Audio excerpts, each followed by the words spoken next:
Hello patrons, so here is, as promised, your tutorial to the ESP routine that I did on the gig footage on YouTube. Now, I just want to explain that you guys are all going to get this trick, no matter which tier you're on, and then the higher tiers are going to get additional videos towards the end of the month. So, I want you all to enjoy this one because I want to thank you all so much for your support. So here is first of all a reminder of this trick done in live settings, so you can see the timing and the just the vibe of the whole thing. All right, so enjoy the video again. If you haven't seen it, enjoy it for the first time, and I'll see you at the other end. Okay, all this is I'll put this back in a second. Mind reading does not exist. We know that, right? But there are people that claim that it does exist. Terrible people. I don't like them, but I'll show you how psychics and stuff used to work. So this was an ESP test. Have you ever seen it before? Yeah. Have you seen Ghostbusters? You've seen the ESP test. It's at the beginning. The idea is, people think this was made for psychics to prove their way. It was actually invented by a man who wanted to disprove people that claim to do it for real. Dr. Ryan, he's a wonderful guy. Joe Frank does his work now. So what he would do would say, what shape is that? Yeah. Start And get it wrong, and get a small electric shock. And so anyone who was trying to claim if they could pass this test, which no one could because it's so simple but so hard to fake. You just have to guess what card it is. You can't. They all sort of declaimed real fake. Then. Hang on, I'm not going to get an electric shock. No. Only if you get it wrong. So no. So, but then magicians got hold of these cards and well, we want to look like magicians might, which we know can't. But what they used to do was put little markings on the back of each card, so each one was different to the other. And then when you held a card up, they would read the back of the card and just see what the card was. It wasn't very, or if you put it down, they would just go second and copy it. Not a very good trick. So what I try to do is make it a bit more interesting. And what that is, would you like red or black, by the way? They're the same set. Red. Okay, have a look. You've got circle, square, star, wave, lines, cross, same as I. Yep. Now, if you go first and I copy you, okay. No, that would just be a mark card. It'd be rubbish. It's a horrible trick. I don't like it. You can buy it and it's crap and stuff. I will go first. I'm going to tell you ahead of time which one you're going to go for. I'm going to lay down first and commit myself, and then you're going to copy me. It's going to annoy the hell out of you, right? Okay. And this has nothing to do with mind reading. I'm going first. This is about you following a pattern. Okay. So if you imagine the mirror in the bathroom steamed up, running the bath shower, whatever, just imagine it steams up, and in your head you're going to draw one of those shapes onto that mirror. Right. Don't do this. People do it all the time, they move their head, right? So don't do that. You're going to just do one of those shapes in your head, and once you've drawn it on there, you'll take it and put it face down here. I've got to mentally draw it in my head. Draw it without moving your head, and then take that shape and put it down here, face down. Okay. And yeah, pop it down here. See what it is, pop it here. Now, I'm going to take the next one. Let the mirror steam back up, and then draw again. I really don't want to move, because some people do this as well. They say what it is. Happy? Yep. Let your face know. Smiling on camera. Okay, go again.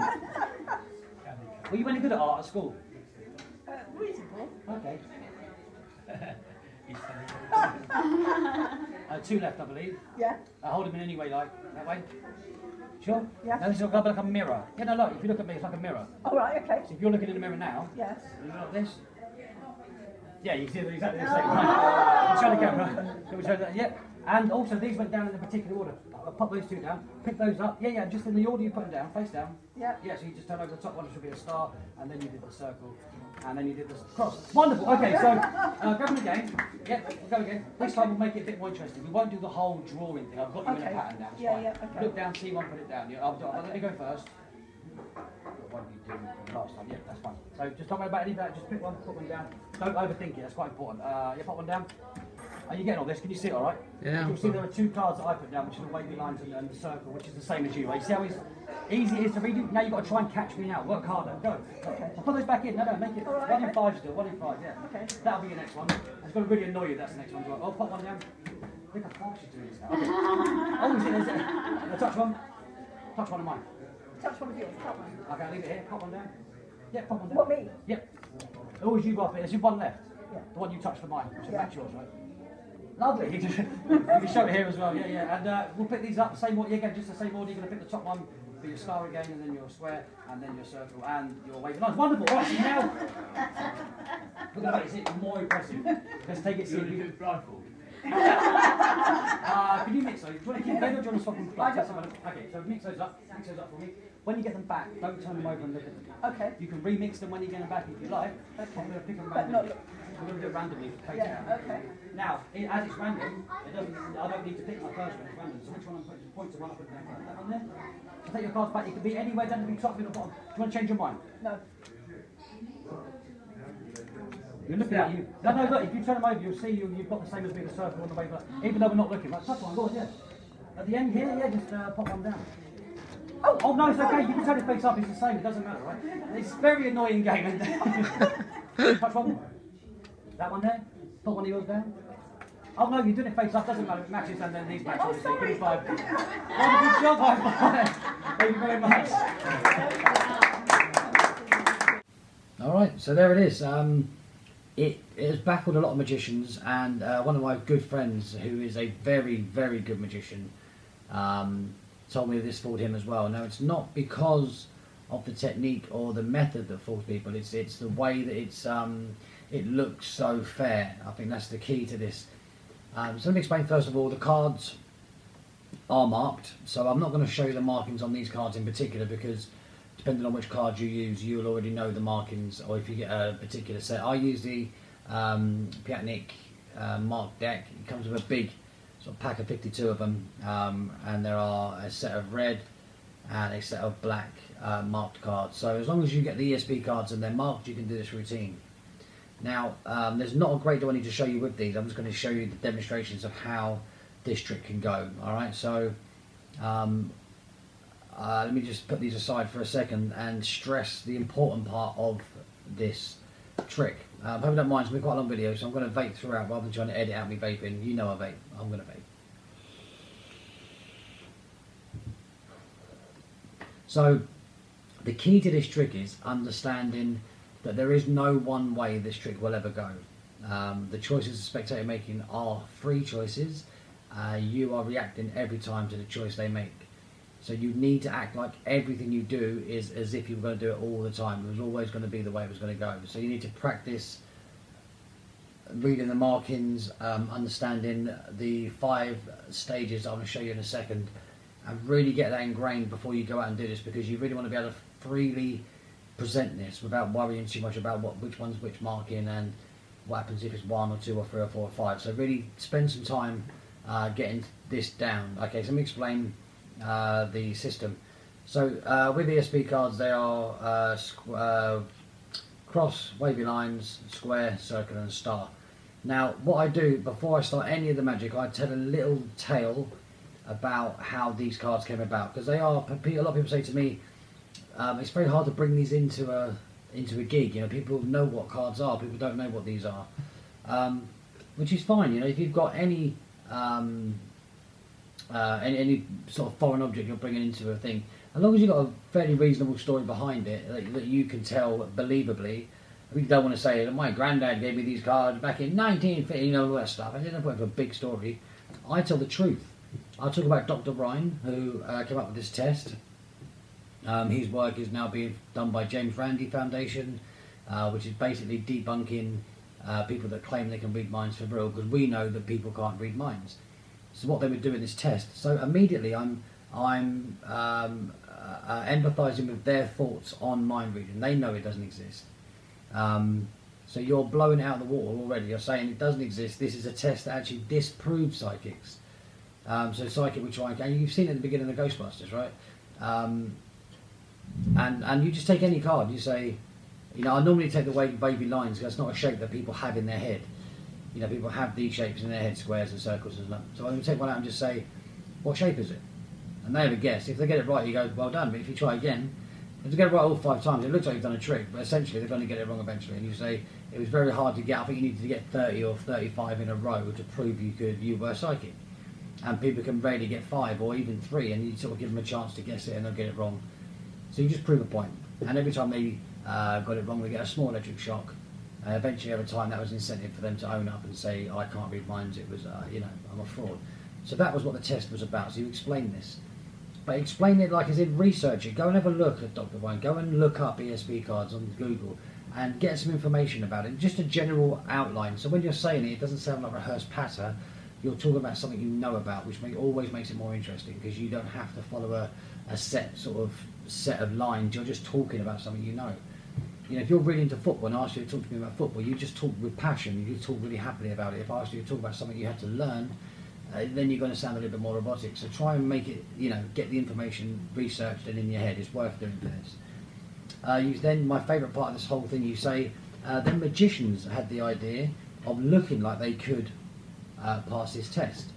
So what they used to do is they used to get these cards and they used to put little markings on the back. Now, the markings for these, you won't see it, like I say, but they're up in this corner here. So each one's got a different marking in the very top corner. But when I do it, I just casually point to the middle. I say they put different markings on the card. I don't say middle, I just say different markings on the card. So each one was different to the other on the back. It's called a marked card. What happened was you'd hold a card up and then I wouldn't read your mind. I'd read the back of the card and tell you what it was. It's not a very good trick. In fact, I think it's quite crude.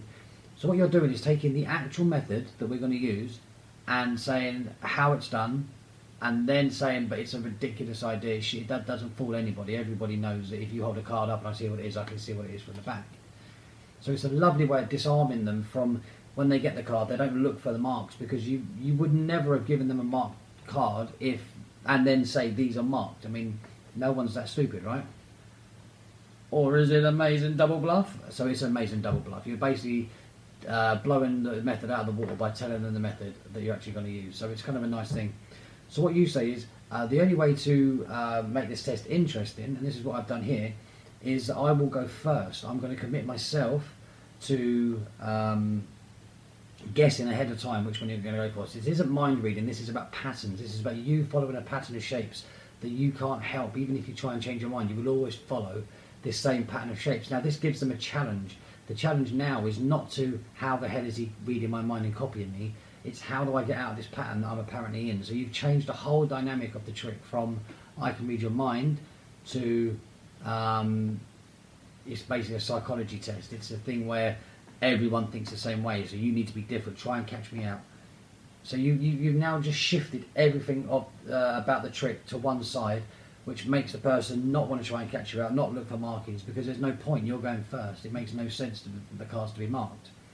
So here's the system now when you when it comes to laying the cards down. There are 5 ways this can go, but the essential method is this.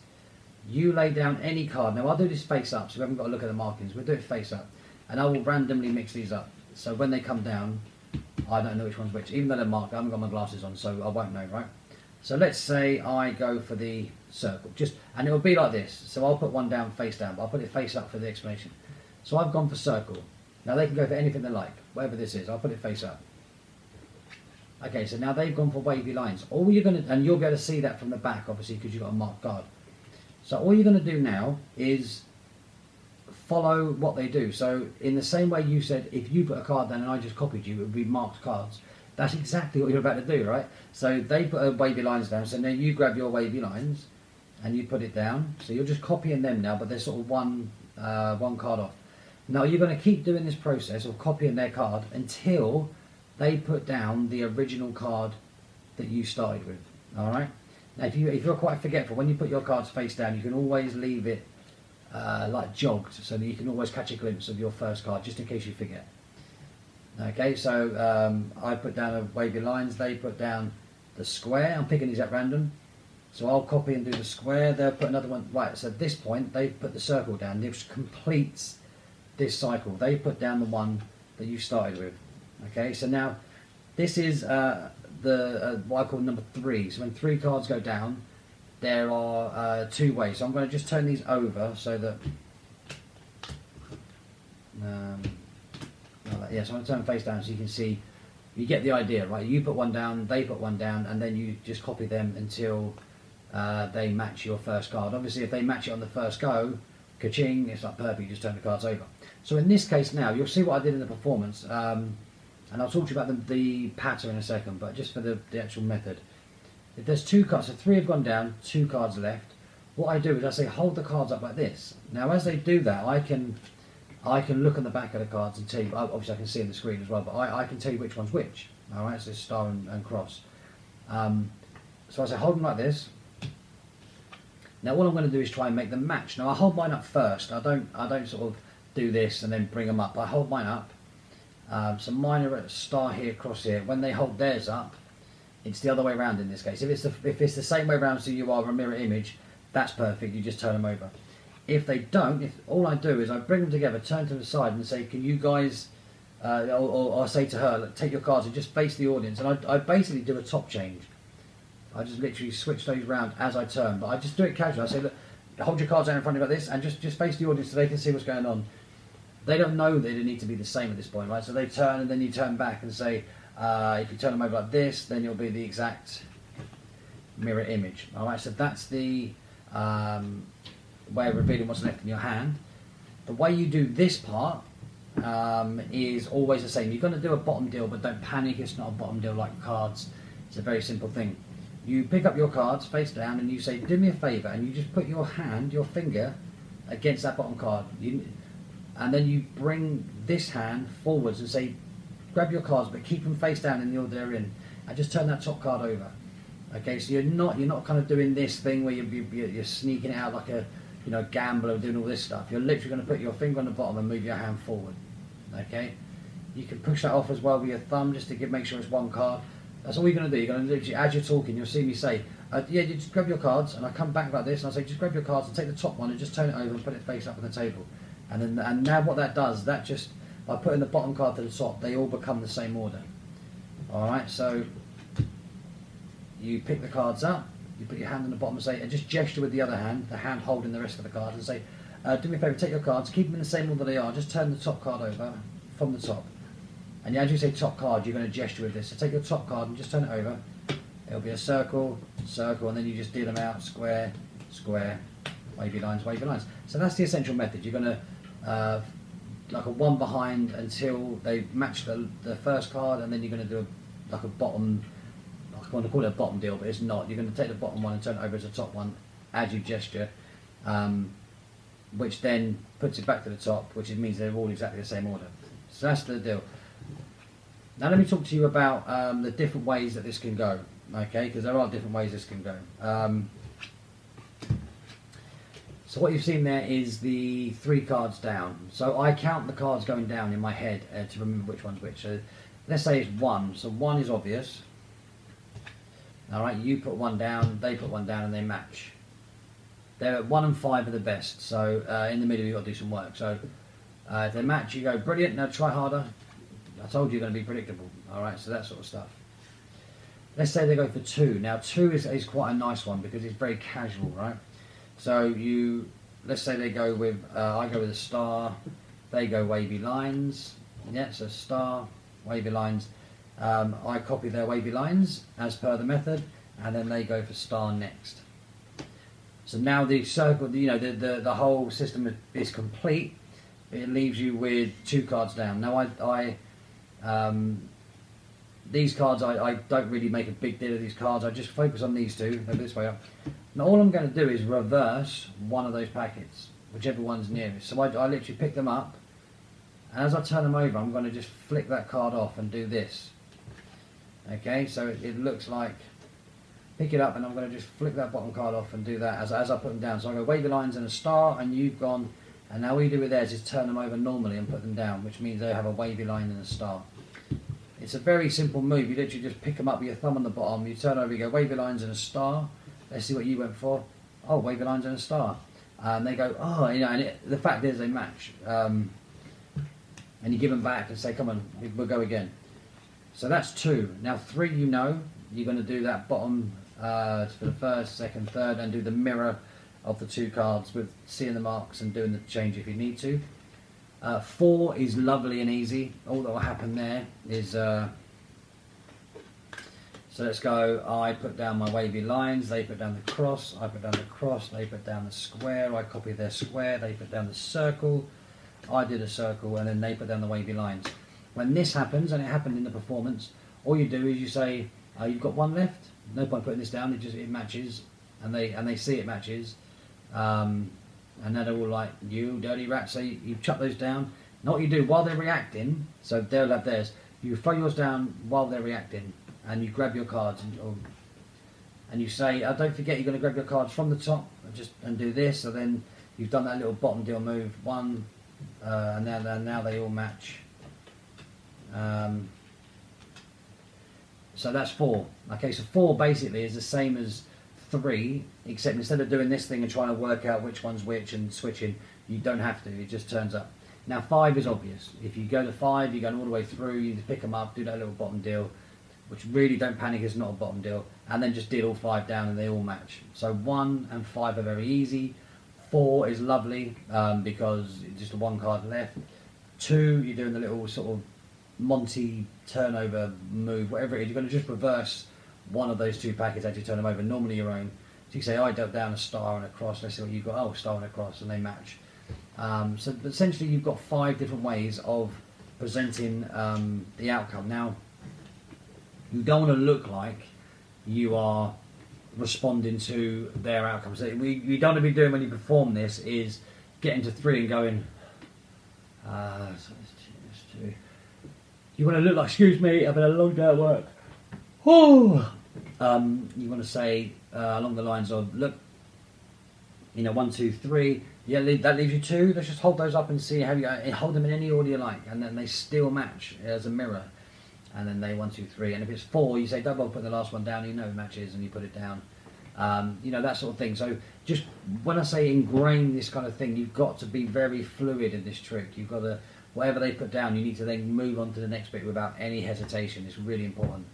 You'll notice in the performance I'm wearing my glasses. Obviously, if you can't see the markings, I used to be doing this. You want to be glancing down. A nice way of looking at the marks, by the way, is to spread your cards out and leave a little V in the middle so you can look through the V. So it looks like you're looking at your cards, but actually looking past the cards at the marking so you can see what they put down. Yeah, so that's basically the method, Again, that bottom thing, there's no big deal. Other than in normal mechanics grip, you're just going to put your finger on the bottom, put your thumb, and literally just put it off. Like if you're putting the top card off the dealer, you just put it off the bottom, but you're going to do it as you gesture forwards. You're not going to pull this card away. It's very important you don't take this card away from the deck. You come together and then you move this hand forward with the rest of the cards. Okay, so as you gesture and say, yeah, grab your card. Don't change the order. Keep them face down. Just take the top card,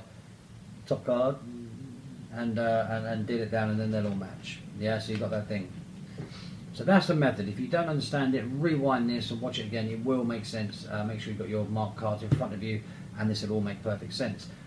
Let me talk to you now about the presentation I use and one that I recommend you use, because it's this presentation that really sells this effect. I say the method is fine, mark cards and that stuff. The presentation at the beginning about blowing the method out of the water is very important, and the build-up. I always feel this should build up in impressiveness, in pace, and in general insanity. So what you're going to do is you're going to start with this idea, and again, when you're working with patterns, and people always fall into a pattern, you almost need to have something that will put them in that pattern in their head. You always want to have that idea of it made me do this, and that's why I fell into the pattern. You don't just want to do it and say it's a pattern. So what I did, I said, imagine the mirror steaming up in your bathroom, the shower, the bath one, or whatever. You can see your mirror, it's all steamed up. What you're going to do is you're going to draw a shape on that mirror. Now, not the shape that we normally draw, which is obviously the big penis with the balls and stuff. It gets a nice gag. You haven't got to say dick and balls, unless you've got that sort of audience. But essentially, if you just make a hint at it, smiley face, boobs, that sort of stuff. There's loads of little gags you can put in there. So what you're going to do is you're going to draw one of those shapes in your mind, and take your time and actually draw it. And what you mustn't do when you're drawing it is this. And they all laugh, and you'll see they're laughing. I said that in the performance. I said that's obviously the square. And so what I'm doing there is I'm trying to stop them from using the circle and the square whilst telling this little joke. So it's a little psychological subtlety that just helps with this the opening phase. So imagine a mirror all steamed up. You can do this as well, imagine a mirror, but I don't like the idea. It's too daring, it's too obvious. I think that's too obvious.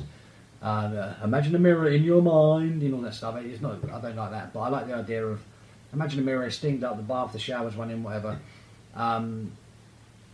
Okay, now I want you just to draw a shape, and take your time and draw the shape. And you see, she's like, and don't rush them. I'm rushing because I only had a little bit of battery left on my iPad, but essentially let them draw away, because it looks like the more process they go through, that's the stuff you know.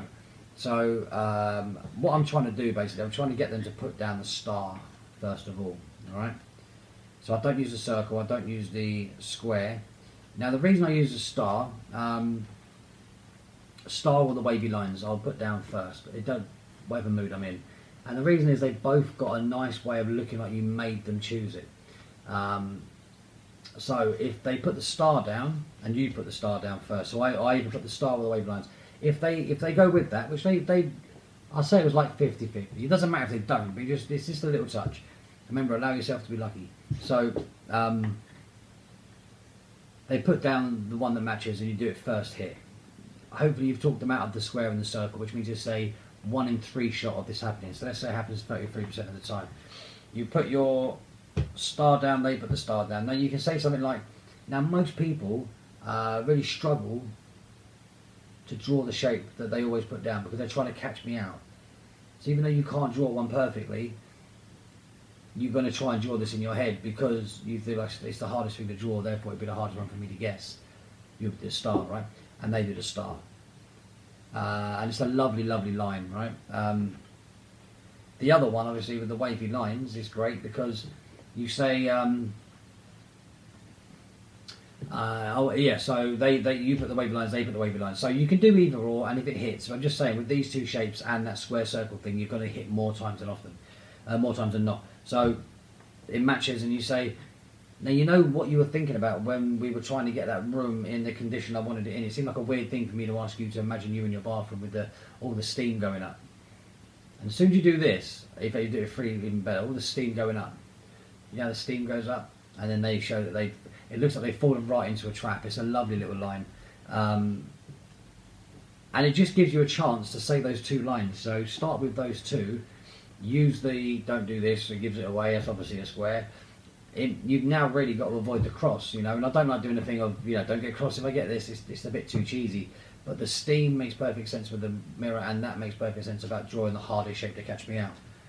So we'll start with the mirror, and now do this a couple of times. So if you get hit the first time, do it again, obviously, and you get them to go back to the mirror, put the card back in, you know, mix it up, you know, steam the mirror back up, do another one, and let's say you do like 1, 2, 3, you know, 3 cards and the 2. And what's nice is if they do 3 cards in the first round, obviously you end up like this, which is the mirror. You say you're looking in the mirror, right? If in fact in that mirror in your head, hold the cards up so you're looking at yourself in the mirror. Is this what you see? It's really, really strong. Again, I did that in the performance. So she's drawing stuff on in a mirror in her head, and then we put cards down together, and I say to her, I want you to hold the last 2 cards up to that mirror in your head, and then you turn them over, and they turn them over, and they match. Really, really strong. So little things like that, you just play with that 2 or 3 times. Obviously, if you get 5, you don't want to do 5, 5, 5. I tend to, once I've got 5, if it never happens the first time, I move on to the next bit because you can't really be better than 5. So 4 and 5 move straight on. If you hit a 1 or a 2 or 3, then do a couple of runs at it.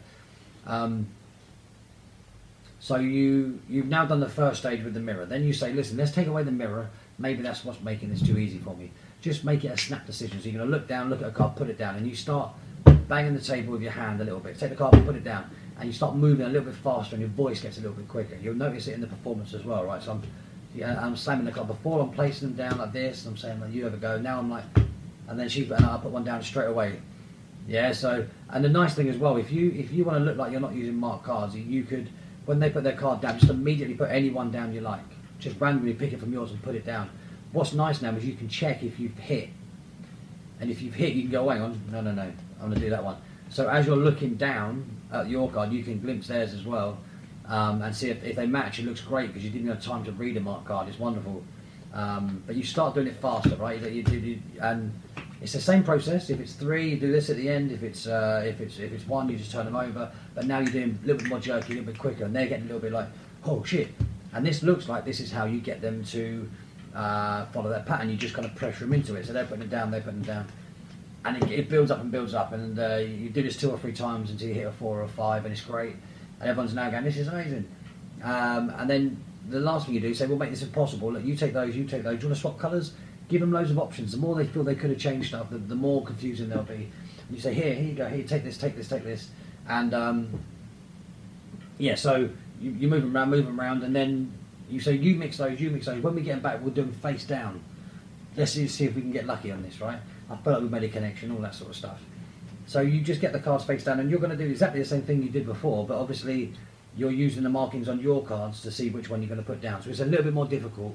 So what I try and do is, as I'm mixing them up, when I get them back, I say you can mix them back up as well. And as I mix them up, I put them back into the order that I know they should be in, if that makes sense.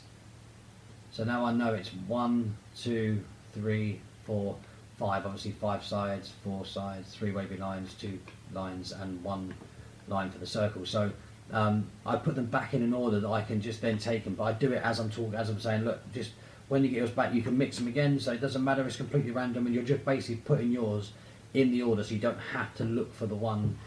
You just need to look at theirs. All right. So that's what I recommend. Nothing worse than they put their card down and you start looking through the back of yours because you're saying it's random. So essentially, you want to be putting it down without even looking. So the first card, because it is random and we're going first, I say to the spectator, someone else, maybe the person who shuffled, I say, look, just touch one, and we'll put it down. So they touch any one they like, and you put it down, and then they randomly grab one out of here, and they put it down. Now I can see that that's the cross, so I know to come in here without even looking. They come in here again, they put one down, now I know that's the wavy line, so again, I come in here, put it down, so I'm just copying them now, waiting for them to put the square down. Let's say they put the square down now. It's great because you can say that leaves 2 behind. Let's see what you have. And they turn them over and you turn these over to match and all that stuff. Looks great. Pick these up, same method from the top, square, wavy lines cross, square, wavy lines cross. But you're doing it much quicker and it's upside down and it's just incredible. So the last one, you do just one of them unless you hit first time. I was quite lucky. I actually managed to hit a 5 and 3 of them were hits one, like they actually hit the one I put down, so I was very lucky. We did 2, I turned them over. And that's also with the face down thing, I forgot to mention. With the face down bit at the end, you just keep going. So if you hit one and they hit one with you, like straight away, they match it the first card, you just go, this is nuts. And you just push them aside next to each other, and then you carry on with the other 4, whereas before you would, you know, put them back in and start again. You just carry on with what's left because it's face down, right? So let's say they put down up and down a circle, they go wavy lines, I go wavy lines, they go circle, which is there, and you got 2. Then you just, you know, you do that thing where you pick them up again and you do a little Monty move so that you put them down in the same order, and you go, this is insane. That'll leave you with 2 each. And I tend to just try my luck now, you know. I say just touch a card, and they touch one. And then say put one down yourself. Now, that bit at the end of the routine, I bang on about let yourself be lucky, allow yourself to be lucky. This is a prime example of it. I'm letting them touch the card. So just touch any card. It's 50-50. It doesn't matter, right? I can't guess which one she's going to go for, so neither will she. So I say just touch one, and she touches one. Obviously, they can only choose the first card that goes down in any sequence. You can't start choosing the middle ones, but this one can be anything. So I say just touch a card, and they touch one, and then she put one down, and they matched, you know, and it is what it is. If they don't match, they put the other one on top, and you do the little Monty move again and say, you know, these 2 match, these 2 match. They will all match, but you need to make it really kind of fast-paced towards the end. It's really quite important to really embellish in their minds that it's not, I'm not reading their minds, I'm not reading the back of a card, I'm going first, they keep copying me, they don't know how I'm predicting this. It must be some study somewhere that, you know, he's got really good at. Alright, so really important is that you just watch it back, watch the performance, and you'll see the sort of pacing and everything else. You'll see the little bottom deal. You'll see when I turn to the camera and say, can you see that alright? Is when I do my little top change bit. So I say to hold the cards up and say to the camera, you can see those, and I come back again. It's all in there, alright? I've gone through this at a pace because when I'm talking about the second and third sections, my whole body wants to go faster. Because I've done this trick so many times, and it's just ingrained in me that when I get to that sort of face down bit, I'm like bop, bop, bop, bop, bop, bop, and you want to get that energy up each time, and you'll build up to a, you know, everyone will just be like this at the end. And if you've got quite a younger audience, they were very polite, which is, you know, they watched and then they clapped. A younger audience or a slightly more raucous audience, they go nuts every time you hit them one, and they're just like, what the fuck, every time. So it's really, really strong, and I really recommend it. Get yourself a set of these. go through this video a few times so you can decipher this nonsense that's coming out of my mouth. And obviously, as your patrons, if you have any problems or any questions about this, I will see you on a Skype call and I will talk you through it. So don't worry, I've got your back. Enjoy the trick, and thank you again so much for your support. It means the world. Thank you.